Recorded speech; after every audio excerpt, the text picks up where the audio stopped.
Indian ഫുട്ബോളിന്റെ പുതിയ season തുടക്കമായ Durand കപ്പിൽ ആദ്യം മികച്ച കളി പുറത്തെടുത്ത ബ്ലാസ്റ്റേഴ്സ് ആദ്യം പ്രതീക്ഷകൾ നൽകിയെങ്കിലും നിരാശയോടെ ഡ്യൂറന്റ് കപ്പ് അവസാനിപ്പിച്ചപ്പോൾ അടുത്ത പ്രധാന ലീഗായ ISLന്റെ ആദ്യ മത്സരത്തിനായി ഇന്ന് പഞ്ചാബ് FCക്കെതിരെ ഇറങ്ങുകയാണ്. തിരുവോണ ദിവസത്തിൽ വൈകിട്ട് 7:30 കൊച്ചിയിൽ ആഘോഷം പൊടിപൂരമാക്കാൻ ഇറങ്ങുന്ന ബ്ലാസ്റ്റേഴ്സ് ഓണസമ്മാനമായി ആരാധകർക്ക് വിജയം നൽകുമെന്ന പ്രതീക്ഷയിലാണ് ആരാധകർ. എന്തായാലും മികച്ച ടീമുമായി ബ്ലാസ്റ്റേഴ്സ് ഇറങ്ങുമ്പോൾ മറുവശത്ത് പഞ്ചാബും ഡ്യൂറന്റ് കപ്പിൽ പുത്തൻ ടീമായിട്ടും അസാധ്യ കളിമികവോടെയാണ് വരുന്നത്. സോ ബ്ലാസ്റ്റേഴ്സിന് കാര്യങ്ങൾ അത്ര എളുപ്പമാകില്ല.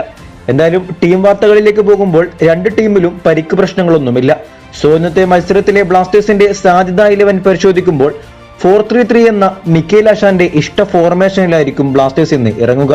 ഗോൾ കീപ്പറായി സച്ചിനും ഡിഫൻസിൽ ലെഫ്റ്റ് ബാക്കായി ഐബാനും റൈറ്റ് ബാക്കായി സന്ദീപും ഉണ്ടെങ്കിലും നവോച്ചയെ ട്രൈ ചെയ്യാനുള്ള സാധ്യതകളും കാണുന്നുണ്ട്. സോ നവോച്ചയും രണ്ട് സെന്റർ ബാക്കുകളായി പ്രീതം ഗോട്ടാലും മിലൂസിന് പകരം അലക്സാന്ദ്രെ കോഫും മിഡ്ഫീൽഡിൽ രണ്ട് ഡിഫൻസീവ് മിഡ്ഫീൽഡേഴ്സായി വിപിനും ഫ്രെഡിയും അറ്റാക്കിംഗ് മിഡ്ഫീൽഡറായി ലൂണയും രണ്ട് വിങ്ങുകളിലുമായി നോഹും റൈറ്റ് വിങ്ങിൽ രാഹുൽ KPയും മുന്നിലേക സ്ട്രൈക്കറായി ഹെസൂസ് ഹിമിനസും പ്രതീക്ഷിക്കാം.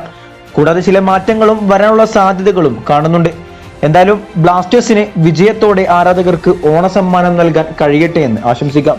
വീഡിയോ അവസാനിക്കുന്നു. കൂടുതൽ കേരള ബ്ലാസ്റ്റേഴ്സ് ISL വാർത്തകളുമായി അടുത്ത വീഡിയോയിൽ കാണാം.